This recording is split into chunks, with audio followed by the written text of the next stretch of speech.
Audiencia General, 15 de febrero del 2012. Queridos hermanos y hermanas, en nuestra escuela de oración, el miércoles pasado hablé sobre la oración de Jesús en la cruz tomada del Salmo 22. Dios mío, ¿por qué me has abandonado?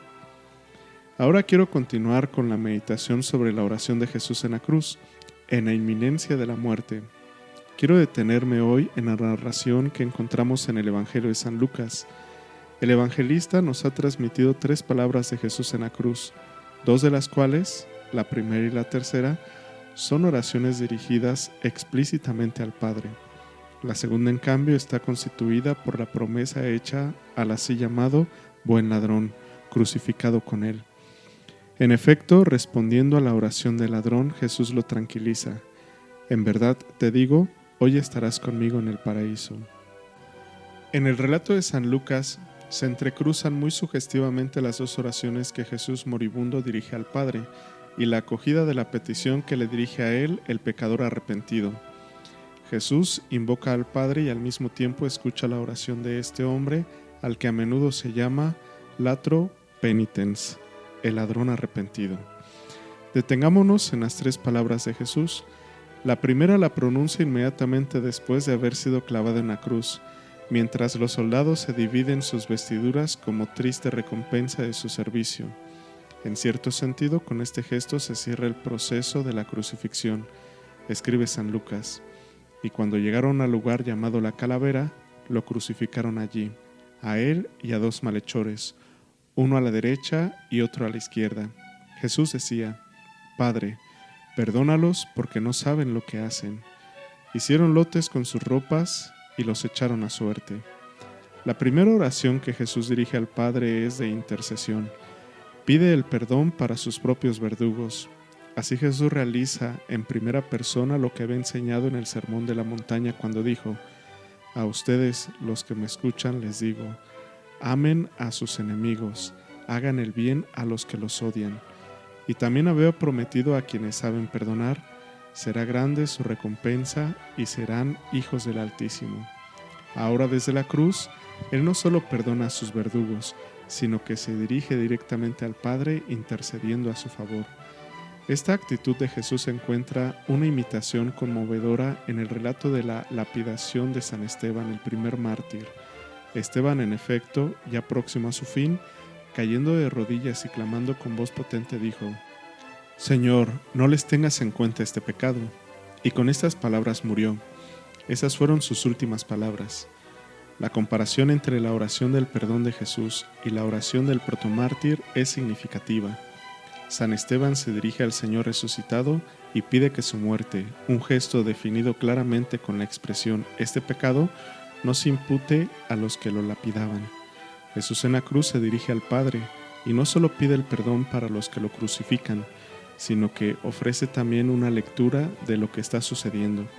Según sus palabras, en efecto, los hombres que lo crucifican no saben lo que hacen, es decir, Él pone la ignorancia, el no saber, como motivo de la petición de perdón al Padre, porque esta ignorancia deja abierto el camino hacia la conversión, como sucede por lo demás en las palabras que pronunciará el centurión en el momento de la muerte de Jesús.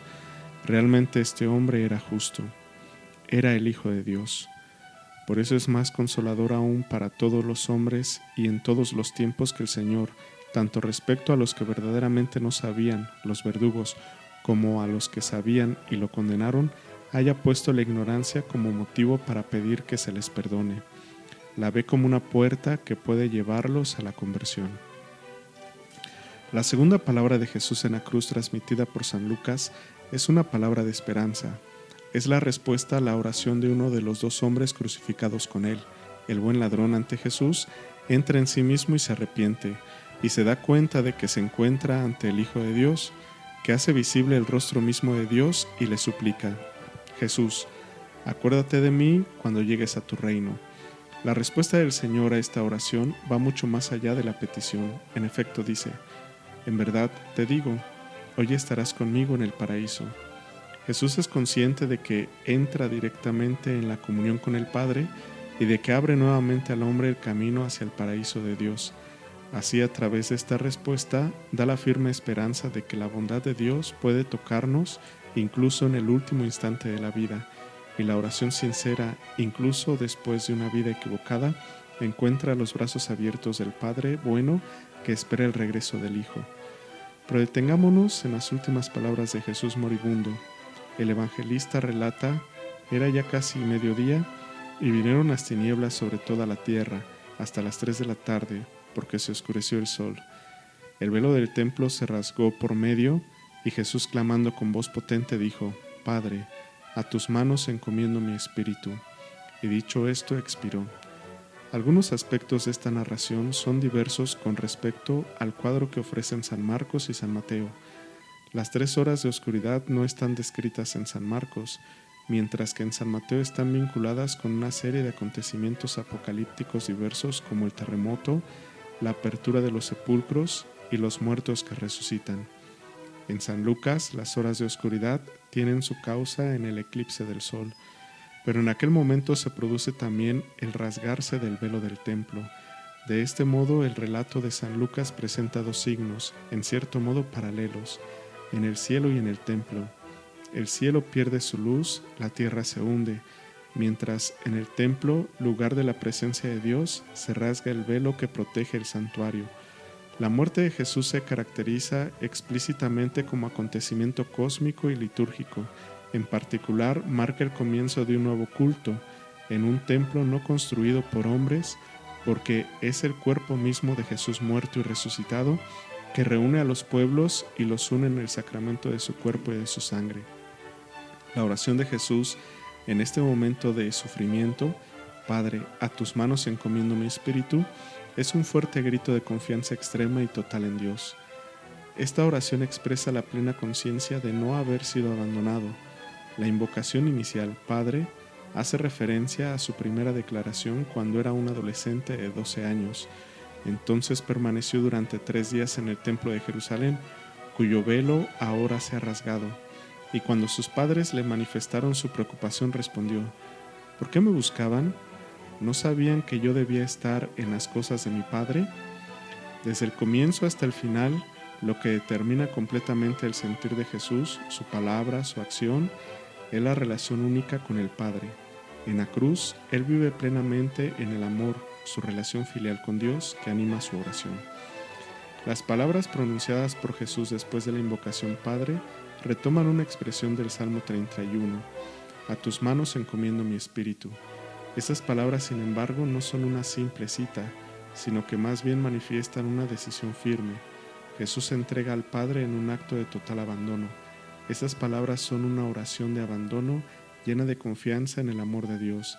La oración de Jesús ante la muerte es dramática, como lo es para todo hombre, pero al mismo tiempo está impregnada de esa calma profunda que nace de la confianza en el Padre y de la voluntad de entregarse totalmente a Él.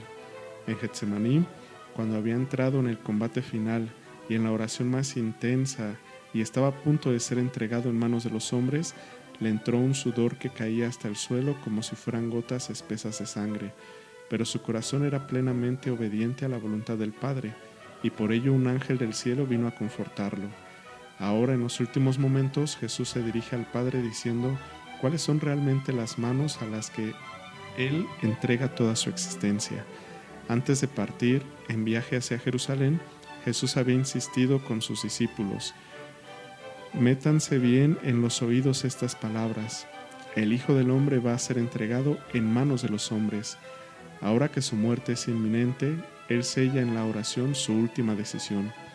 Jesús se dejó entregar en manos de los hombres, pero su espíritu lo pone en las manos del Padre.